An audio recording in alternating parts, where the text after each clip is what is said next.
Okay. Hi, everybody.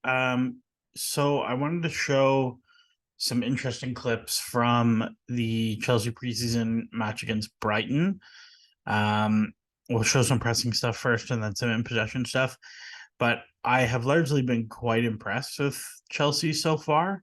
It feels like there's actually quite a bit of progress being made match to match, but also in the ideas that we're seeing every game. So we'll go through some stuff. So Chelsea have mostly pressed 4-2-3-1 or 4-1-4-1, where it's always a 4-2-3-1 in possession. So you might have one of the sixes stepping in to make 4-1-4-1. Brighton build with a 4-2, even though they defended in a 5-2-3 in this game, but always a 4-2 in possession. And one of the interesting challenges with that is how do you press the two sixes out of a 4-2-3-1?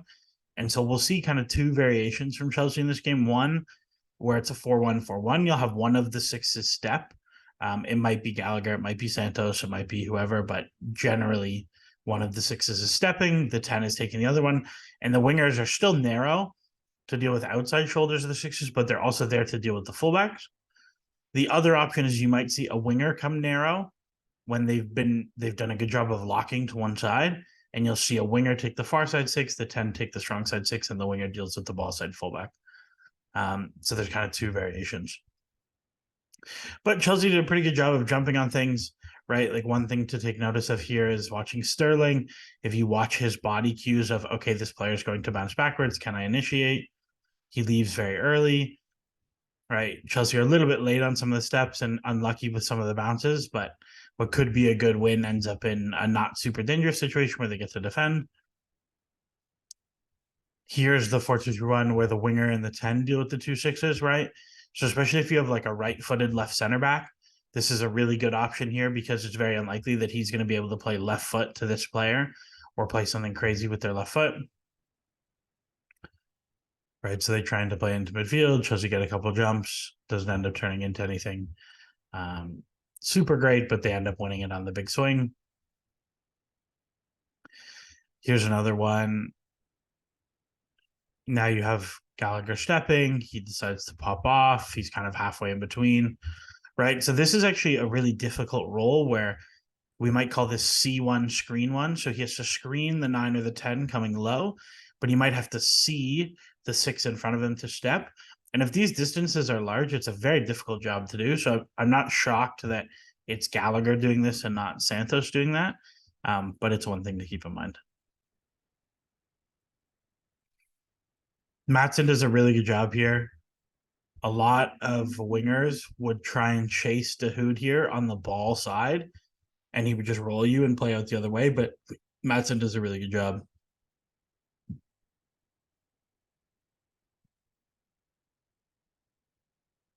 There's another one again.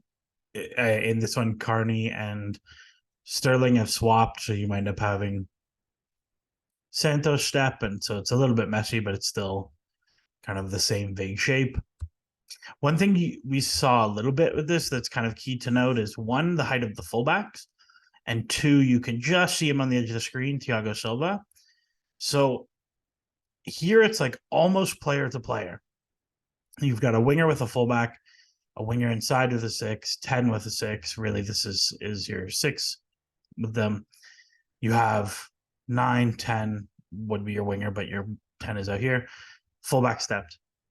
And Brighton do this sometimes where they'll build 4-2 and then they'll bring the 9 and the 10 low. So here, Welbeck, and I can't remember who this player was, both will come low, and then they'll have the winger stretch you high and wide.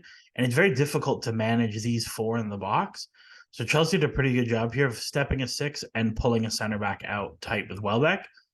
And as long as your fullbacks are pretty athletically gifted, so like you have Colwell and Gusto who are free to do with the wingers here, it's not a dodgy situation.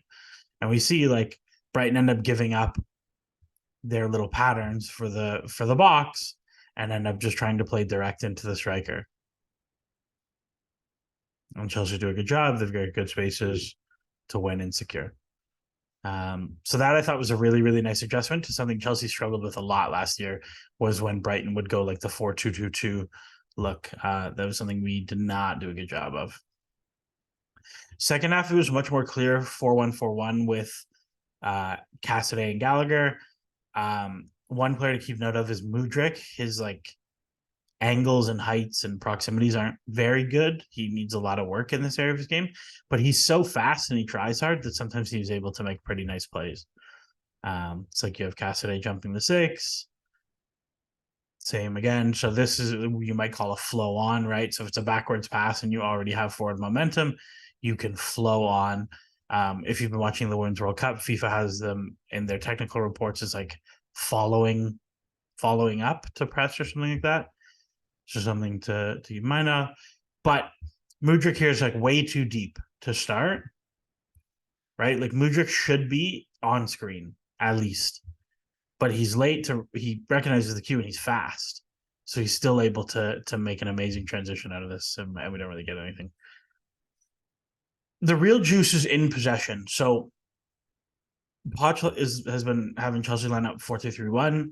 You have your back 4, you have 2 6s, you've got a winger, a 10, another winger behind this block, and your 9 here.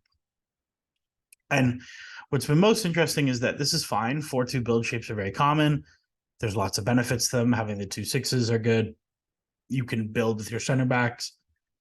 If you have athletically gifted fullbacks, they have lots of choices about their height and how they want to impact things. Gives you good shapes for rest defense. But sometimes you see Chelsea flip into a 3-2, and now you can see this a little bit more clearly. Gusto comes narrow, center back, double 6, fullback high, winger inside, your 10, your opposite winger, and your 9 is stretching the line. And there's a few things that are really nice about this. The first is that it frees up your outside center backs to make plays, especially if you have, let's say this was Reece James. You have the ability to dribble and break lines, but also you have the ability to pass into the next line after you dribble, which is really, really huge. It frees Silva to be a little bit less having to dribble, right? Everything is incisions from the middle. And the other thing to think about is this. If you bring teams low with both of your 6s, you're either going to be numbers up or they're going to bring numbers with you and you'll be numbers even somewhere else. And so Chelsea got a lot of joy out of. Here's another one, right? You still have the same 3-2. And again, same deal, right? If the 6s come really low, you get to play a nice big 6v3 rondo. Very easy to keep the ball. Very easy to break the line. Good unders. You're able to get forward. Amazing. Here's another one. Same again. Right. And you're able to stretch the line. So one thing that we saw a little bit is we'd end up with a box with the 10, the winger, and the 2 6s. And what I want you to be mindful of this is that if you pull the 2 6s really narrow, right? So you're here. The 2 6s are narrow, so they've shrunk the midfield line. You have the 3 stepping out to press 3v3. So they're pressing 5v5, which means the space has to be in the line between the back line and the midfield or behind the back line. Because the back line is deeper here, it's in between. So you're thinking about these players in the box. The biggest detail is, can Carney get himself into this passing lane, into this window, with the ability to face forward? So what you see here is he comes a little bit early. So it's very easy for the Brighton center back to recognize, I have to jump to him. So he jumps, he follows tight, right? He can come in and hit him quite hard because a foul is never going to be a booking. And if he turns, it's really bad. So what I'd like to see a little bit more, and this is fine, this is good options to build. You see lots of this with Conti, where this would have a flick or a bounce or a spin built into it. I'd love to see Carney prep his space a little bit more, where maybe he starts on the Brighton center back and then shows pretty aggressively into the space, so he has space to and time to receive and turn. But he does a good job to win the foul and move on. Here's another one. So one thing I don't like about the 3-2, especially if you have a fullback coming low, is that when this fullback comes low, instead of maybe your 6 is splitting your center back or something like that, if your fullback is coming low, you need the winger on the same side to give you width, but much lower instead of really, really high. And so what you see happen is this. Gusto receives, he's narrow. If he's narrow, it means he has room to play around the winger to the outside, right? Because let's say Matoma curves his run to the outside, you just dribble into space, you're fine. Because you're narrow, winger comes from inside. Your option is really to play around here, but you'll watch as the clip goes on. There's nobody on the sideline for Chelsea to play. Sterling is much too high. Carney is much too narrow.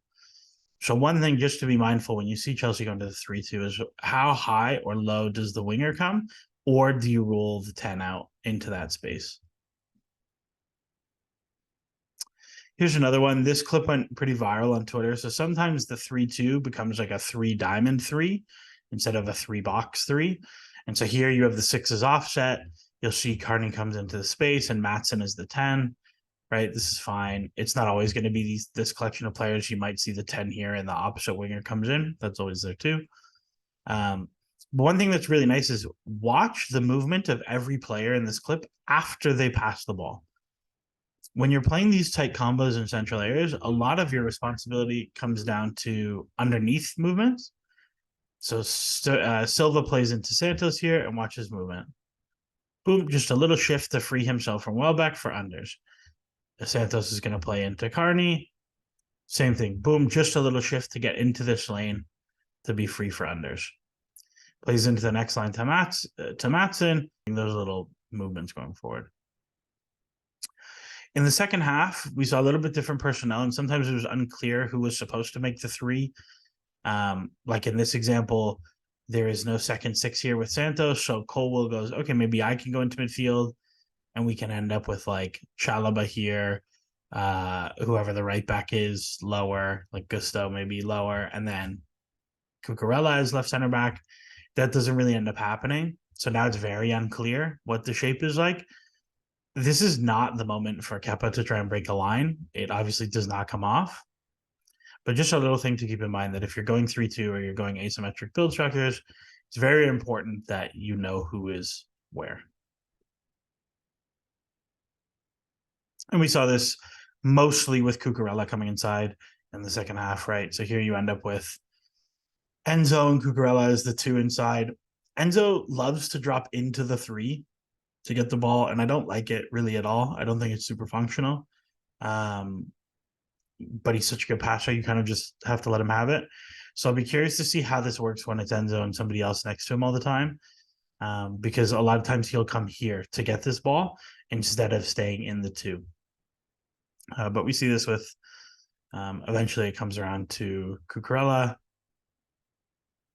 This, by the way, is the same action we talked about with Sterling, where you have a narrow, wide center back, so the winger comes really low. Chalobah was playing right back at this point, so the winger comes really low on the line. And I think with guys like Madueke or Mudryk on the other side, this is actually a really nice space for them to be because they can receive here and then dribble inside, and you have all the links on the other side of the pitch. But eventually we get to 3-2. Brighton have taken a red, so they cannot manage both of these players. Turn, and then you have runners into depth past the high line. So very nice all in all. Lots of positives. I'm excited to see what Newcastle brings tonight. Really cool stuff from Poch so far.